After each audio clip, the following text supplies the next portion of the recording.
दिल्ली में 6 दिन के संपूर्ण लॉकडाउन से रुकेगी कोरोना की लहर। वीकेंड कर्फ्यू के बाद केजरीवाल सरकार ने दिल्ली वालों के लिए प्रतिबंधों की नई किश्त जारी कर दी है। आज रात 10 बजे से सोमवार सुबह 5 बजे तक लॉकडाउन लग गया है। केजरीवाल ने कहा है कि अगर ये कदम हम नहीं उठाते तो दिल्ली के हेल्थ सिस्टम को चरमराने से हम नहीं रोक सकते थे। आज सभी परिस्थितियों का जायजा लेने के बाद आपकी सरकार को ये लगता है कि दिल्ली में कुछ दिन के लिए लॉकडाउन लगाना जरूरी है, तो आज रात को 10 बजे से अगले सोमवार को सुबह 5 बजे तक 6 दिन के लिए दिल्ली में लॉकडाउन लगाया जा रहा है। जिसकी अटकलें पिछले कई दिनों से चल रही थी, आखिरकार दिल्ली सरकार ने आज उस पर मुहर लगा दी। आज रात 10 बजे से सोमवार सुबह 5 बजे तक के लिए लॉकडाउन हो जाएगी दिल्ली। इस दौरान सिर्फ जीवन रक्षक, जरूरी सेवा और आपात सेवा को ही काम करने की इजाजत होगी। जाहिर है कि जो एसेंशियल सर्विसेज हैं वो जारी रहेंगी, खाने पीने की, मेडिकल व्यवस्थाओं की वो जारी रहेंगी। ये शादियों का सीज़न है, लोगों के बड़े मुश्किल से रिश्ते बनते हैं, हम उनके रिश्ते तोड़ना नहीं चाहते, तो लोगों की शादियां संपन्न हों, लेकिन केवल 50 लोगों के गैदरिंग के साथ संपन्न हो। उसके लिए अलग से पास दिए जाएंगे। अभी पिछले हफ्ते ही केजरीवाल सरकार ने वीकेंड कोरोना कर्फ्यू का ऐलान किया था। शुक्रवार रात 10 बजे शुरू हुआ वीकेंड कोरोना कर्फ्यू आज सुबह 5 बजे खत्म हुआ था और वीकेंड कर्फ्यू खत्म होने के 7 घंटे बाद ही केजरीवाल ने मिनी लॉकडाउन का फैसला सुना दिया। इससे पहले उपराज्यपाल के साथ दिल्ली के हालात पर केजरीवाल ने मंत्रणा की। हमेशा ये मानना है कि अगर किसी भी शहर या राज्य की स्वास्थ्य व्यवस्था अपनी सीमा तक पहुंच जाए तो लॉकडाउन लगाना जरूरी हो जाता है, ताकि पेशेंट्स का नंबर कम हो जाए, ताकि हेल्थ सिस्टम को और दुरुस्त किया जा सके। दरअसल लॉकडाउन लगाने के पीछे केजरीवाल की बड़ी मजबूरी दिल्ली में कोरोना संक्रमण की बढ़ती रफ्तार है। दिल्ली उन प्रदेशों में शुमार है जहां कोविड-19 महामारी का सबसे भयावह रूप देखा जा रहा है।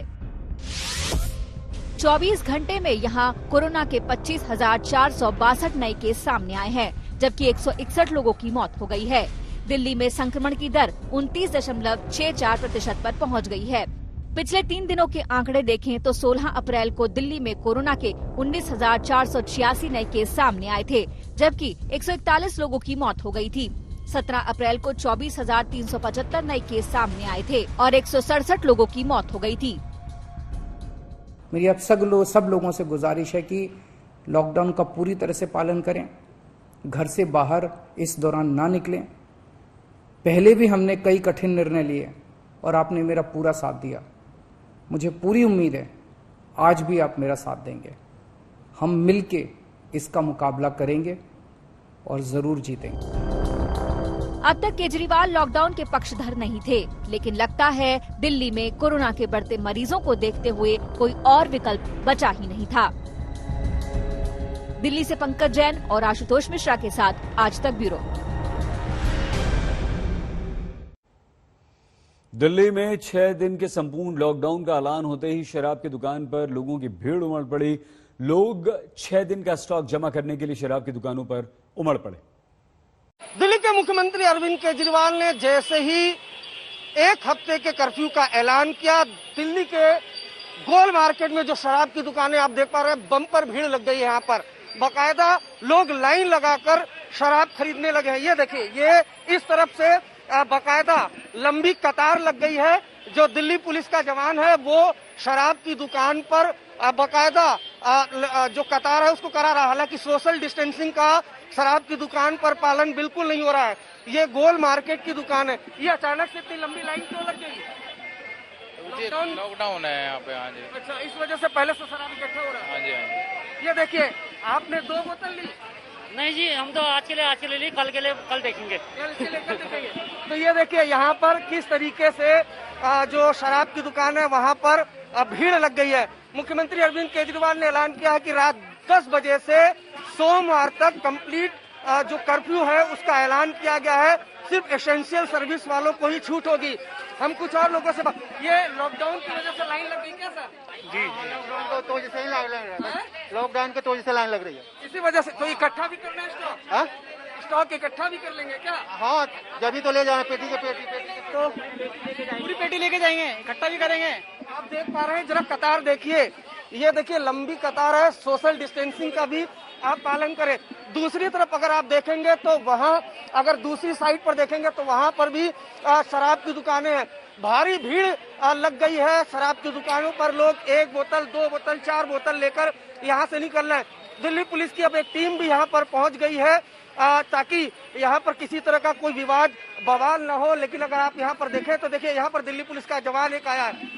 ये से भीड़ लग गई यहाँ पे, सिंगल आदमी तो पेटी मत दे पीछे हटो भाई। तो ये देखिए यहाँ महाराष्ट्र हमारे देश का वो राज्य है जहां कोरोना की मार सबसे ज्यादा पड़ी है। पिछले 24 घंटों में महाराष्ट्र में 67,000 से ज्यादा कोरोना पॉजिटिव सामने आए। अस्पतालों में जगह नहीं बची है। इन सब के बीच रेमडेसिविर पर महाराष्ट्र में जमकर राजनीति हो रही है।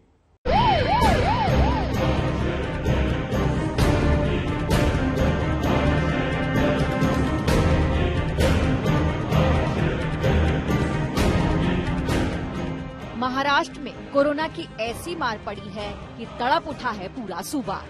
सड़कों पर सायरन बजाती एम्बुलेंस दिल में दहशत पैदा करती है।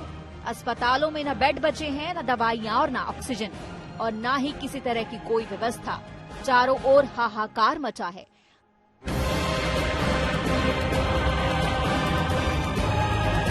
आलम ये है कि सिर्फ 24 घंटे में 18 अप्रैल को महाराष्ट्र में 68,631 नए मामले सामने आए। 24 घंटे के अंदर पूरे महाराष्ट्र में 503 लोगों ने कोविड से दम तोड़ दिया। सबसे बुरी स्थिति पुणे, नागपुर और मुंबई की है। मुंबई में पिछले 24 घंटे में 8,489 नए केस सामने आए हैं, जबकि 24 घंटे के भीतर मुंबई में 53 लोगों ने दम तोड़ दिया। इस हाहाकार के बीच कोरोना और दवाइयों को लेकर महाराष्ट्र में जबरदस्त सियासत हो रही है। महाराष्ट्र सरकार की ओर से लगातार आरोप लगाया जा रहा है कि केंद्र सरकार जानबूझकर महाराष्ट्र को रेमडेसिविर नहीं दे रही है। इन आरोपों के बीच एक नए मामले से हड़कंप मचा हुआ है। आरोप है कि महाराष्ट्र में 60,000 रेमडेसिविर छिपा कर रखी गई हैं। कालाबाजारी की आशंका के तहत एक सप्लायर को मुंबई पुलिस ने पूछताछ के लिए बुलाया, मगर पुलिस कर्मियों के पास बीजेपी के नेता पहुंच गए। हुआ क्या था, सुनिए। बाद रात को 9 बजे 10 लोग उनके घर जाते, उसको उठा के लाते हैं यहाँ पर। और जब हमने यहाँ पर आकर पूछा तो अब डीसीपी हमको ये कह रहे हैं कि भाई हमने तो केवल, हमको कुछ इंटेलिजेंस मिला था कि कुछ एक्सपोर्टर्स के पास 60,000 वायल्स है और इसलिए हमने उसकी जानकारी लेने के लिए। मैंने बोला स्पेसिफिक आपके पास, इनके पास कितना ऐसा कुछ आया है या इनके एक्सपोर्टर के पास है कोई आपके पास? बोले नहीं। फिर उन्होंने कहा कि हमने उनको लेटर भी दिखाया कि एफडीए ने इनको परमिशन दिया, तो उन्होंने कहा ये लेटर हमको कम्युनिकेट ही नहीं हुआ था। इस प्रकार से वो जो कि उनको कहना था उन्होंने कहा। अब महाराष्ट्र सरकार आरोप लगा रही है कि बीजेपी के नेता उन लोगों से क्यों मिले हैं जिन पर रेमडेसिविर को छिपाने का आरोप लग रहा है। मुंबई पुलिस मामले की जांच कर रही है।